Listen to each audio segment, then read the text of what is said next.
ఓం నమ శివాయ శ్రీమాత్రే నమః. మిత్రులకి శ్రీభిలాషులకి అలాగే నన్ను ఎంతగా ఆదరిస్తున్న యూట్యూబ్ ప్రేక్షకులందరికీ కూడా పేరు పేరు ధన్యవాదాలు.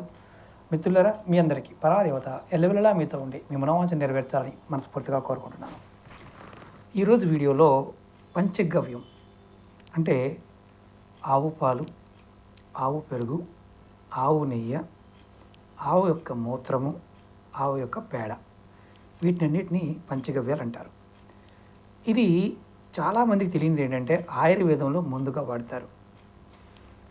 మీకు ఎక్కడైనా దేశీ ఆవుకు సంబంధించిన ఈ పదార్థాలను సేకరించి కొద్దిగా కొంచెం మీరు నీళ్ళల్లో కలుపుకొని స్నానం చేసి ప్రతిరోజు అంటే కొంచెం నీళ్ళలో కలుపుకోవాలి, ఇవన్నీ స్నానం చేయాలి. అలాగే ప్రతినిత్యం ఉదయం పూట కొద్దిగా తీసుకుంటూ ఉండాలి. శరీరంలో ఉన్న రోమరోమాలకు ఉన్న పాపాలు కూడా తొలగిపోతాయి. ఎముకలకు కూడా పట్టిన కర్మ కూడా తొలగిపోతుంది.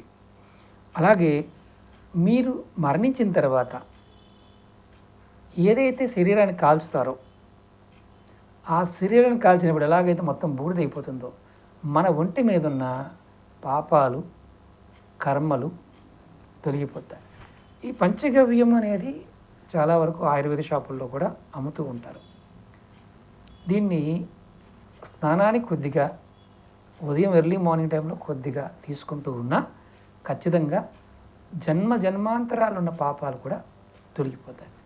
ఇది ఆయుర్వేద శాస్త్రంలోనూ తంత్రంలో కూడా వర్ణన ఉంది. సొంతగా ఆవులు ఉన్నవారు చేసుకోవచ్చు, లేదా మీకు ఆయుర్వేద షాపుల్లో కూడా దొరుకుతుంది పంచగవ్యం. ప్రయత్నం చేయండి, ఖచ్చితంగా మార్పు వస్తుంది. అలాగే మీకు ఈ వీడియో నచ్చినట్లయితే లైక్ చేయండి, ఛానల్ని సబ్స్క్రైబ్ చేసుకోండి, పక్కనే ఉన్న గంట సింబల్ని యాక్టివేట్ చేసుకొని 10 మంది మిత్రులకి షేర్ చేయండి. ఓం నమః శివాయ శ్రీమాత్రే నమః.